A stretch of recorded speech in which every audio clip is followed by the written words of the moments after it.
Halo guys, jumpa lagi bersama WSS Masa Bercerita. Hari ini kita akan menceritakan kisah kelam dari seorang wanita bernama Catherine Welsber.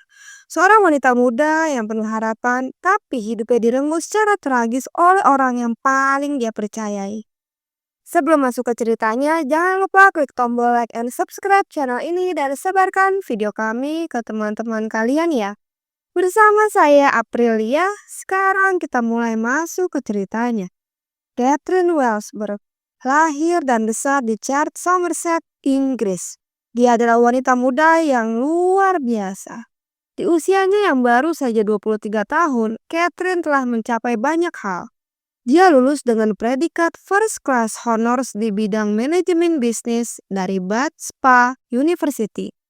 Dia juga mendapatkan pekerjaan yang menjanjikan sebagai analis bisnis di pabrik pneumatik internasional. Di pabrik itulah Catherine bertemu dengan seorang pria bernama Rafał Noah. Dia berasal dari Polandia yang saat itu berusia 29 tahun.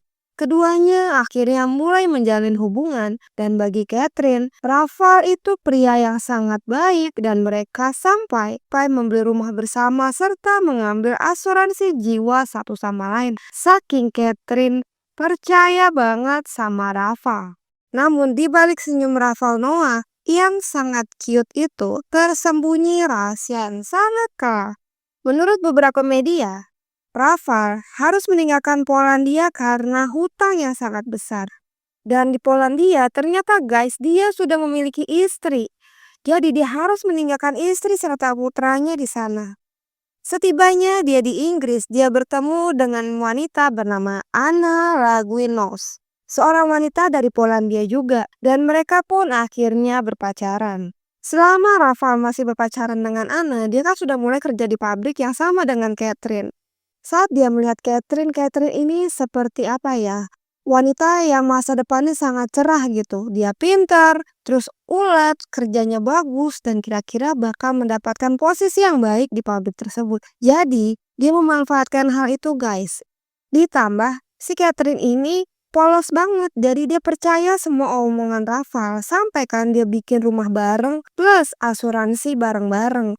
Lalu dia berbicara kepada Anna, saya hanya pacaran sementara sama si Catherine ini. Karena Catherine itu masa depannya sangat bagus dan juga peluang uangnya tuh banyak gitu. Jadi hidup kita akan aman kalau saya tetap berpacaran dengan Catherine. Tapi saya tidak pernah mencintai dia dan saya juga tidak pernah melupakan kamu Anna, kata si Rafał ini. Jadi Rafał itu bohong kepada Catherine. Dia bilangnya dia itu single. Padahal dia masih punya pacar yaitu si Anna tadi. Jadi dia di balik Catherine itu diam-diam selingkuh dengan Anna. Anna yang mendukung keputusan Rafał ya udah dia support penuh dan mulai merencanakan sesuatu yang sangat jahat, yaitu menghabiskan Catherine demi mendapatkan uang dari polis asuransi dan properti. Mereka bahkan melibatkan paman Anna yaitu Tadeusz Dimitriszyn dalam rencana ini. Singkat cerita, pada bulan September tanggal 12 tahun 2012, Catherine tidak masuk kerja guys. Rafał yang saat itu memulai sivil jauh lebih awal cukup terkejut ketika dia tidak melihat pacarnya.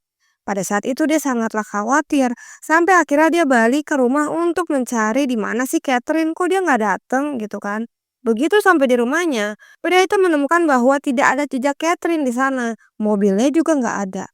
Dia segera menghubungi keluarga pacarnya untuk mengetahui apakah mereka mengetahui sesuatu tentang Catherine. Tapi mereka juga tidak melihatnya hari itu. Malah mereka bertanya balik, "Loh, kan Catherine tinggal sama kamu dan kerja bareng kamu." Tapi Rafał menjawab, "Saya berangkat lebih awal dan Catherine belakangan.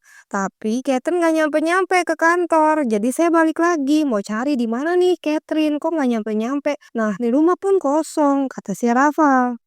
Rafa pun memberitahu orang tuanya sesuatu yang membuat mereka lebih khawatir guys. Menurut Rafa, Catherine telah menerima email ancaman dari mantan pacarnya selama berhari-hari.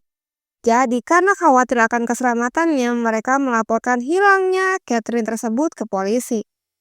Beberapa agent segera mengambil alih kasus ini, sementara itu keluarga Rafa dan Catherine tinggal di rumah untuk saling support.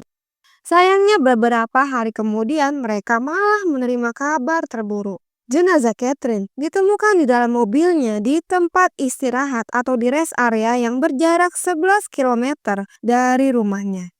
Sekilas sangat mustahil mengetahui penyebab kematiannya karena semuanya sudah hangus terbakar. Sebagai langkah awal, penyidik menginterogasi orang-orang terdekat dari Catherine, mulai dari teman-temannya, orang tuanya, termasuk Rafael.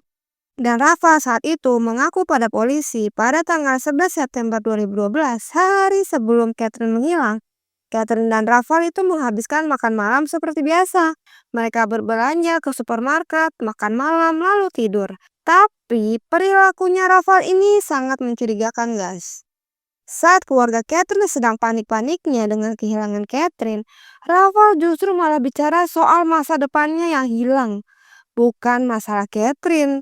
Bahkan setelah mayatnya ditemukan, dia cuma diem aja dan sempat-sempatnya dia pesan steak buat makan. Hal itu sangat membuat orang tua Catherine curiga. Detail lain yang membuat orang tuanya si Catherine curiga adalah asuransi jiwa yang dia ambil. Pasangan tersebut dan pria tersebut akan menerima 123.000 pound sterling. Nominal yang cukup banyak sebenarnya. Pada akhirnya polisi pun mulai menggali lebih dalam. Polisi pun meminta ponsel Rafael untuk digeledah. Dari ponsel Rafael, mereka menemukan bukti adanya hubungan rahasia dengan Anna. Padahal, di depan polisi, Rafael itu sempat menyangkal bahwa dia masih berhubungan dengan Anna. Dia bilang sama polisi bahwa cinta saya cuma satu, pacar saya cuma satu, yaitu Catherine. Anna hanya masa lalu saya, kata si Rafael. Tapi bukti yang di ponsel aja itu nggak bisa bohong dong. Kan semua tercatat pada tanggal, kapan mereka WA-an, kapan mereka teleponan. Bahkan ditemukan juga rekaman CCTV Anna dan pamannya sedang mengisi bensin untuk dipakai sebagai bahan bakar yang digunakan untuk membumi hanguskan mobil Catherine atau membakar mobil Catherine. Setelah diselidiki, ternyata Rafael dan Anna ini sebenarnya telah merencanakan ini selama berbulan-bulan sebelumnya. Mereka membuat akun palsu di situs kencan dan mengirim pesan seolah-olah Catherine memiliki kekasih lain. Tujuannya sudah jelas, menciptakan motif palsu agar pembunuhan terlihat seperti tindakan akibat cinta segitiga. Hasil otopsi pun akhirnya keluar.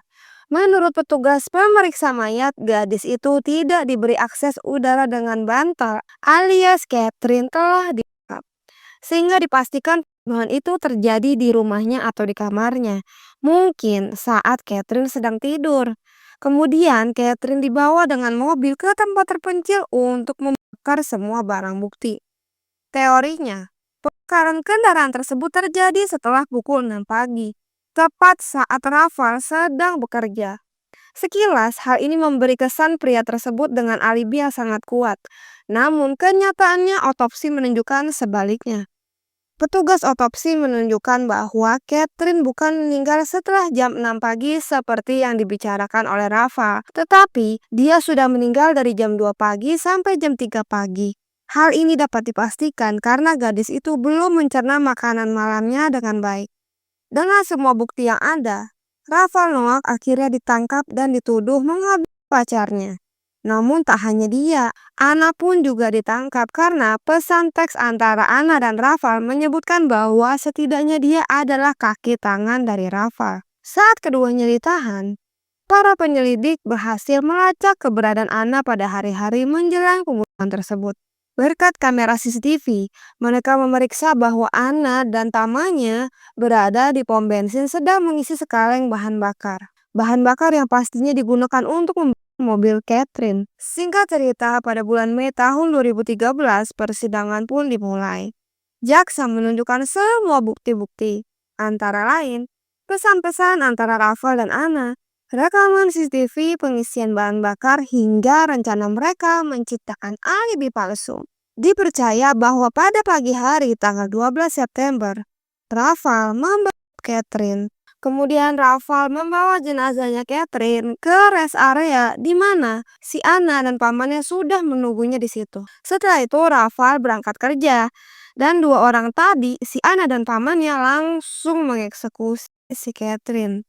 Lebih parahnya lagi, sebagai bagian dari rencana, Mereka-mereka itu harus berpura-pura merasa kasihan pada Catherine dan mendukung orang tuanya Catherine selama penyelidikan supaya kebusukan mereka tidak terlihat. Dalam persidangan mereka juga menunjukkan bahwa ketiganya telah meninggalkan bukti palsu yang menyatakan bahwa Catherine berselingkuh dengan pria lain. Di dalam persidangan, Rafael dan Anna ini saling menyalahkan satu sama lain. Di satu sisi, pria tersebut mengatakan bahwa kekasihnya telah menghabisi Catherine karena cemburu. Sedangkan di posisi Anna, Rafael sudah menyewa seseorang untuk melakukannya dan dengan demikian menyimpan uang asuransinya. Pada akhirnya, usaha mereka pun sia-sia karena pengadilan mendengar beberapa pesan di mana Anna dan Rafael menyatakan mereka saling cinta dan mereka adalah cinta sejati. Oleh karena itu, mereka menyimpulkan bahwa keduanya telah merencanakan pembunuhan tersebut dan tidak ada yang dipaksa untuk melaksanakannya. Pada Juni 2013, ketiganya, Rafael, Anna, dan pamannya dinyatakan bersalah. Mereka dijatuhi hukuman penjara seumur hidup dengan masa tahanan minimal 32 tahun. Beberapa waktu kemudian, Rafael meminta ekstradisi ke Polandia. Meski keluarga Catherine berusaha menghentikannya, ia tetap dipindahkan. Di sana, hukumannya mungkin berkurang hingga 7 tahun. Anna tetap menjalani hukumannya di Inggris, sementara pamannya menunggu proses ekstradisi. Catherine Welsber adalah simbol harapan yang hancur karena pengkhianatan. Kisah ini adalah peringatan bahwa tidak semua cinta itu tulus. Kadang topeng bisa menyembunyikan niat paling kejam. Beristirahatlah dengan tenang, Catherine Welsber. Sampai jumpa di kasus selanjutnya.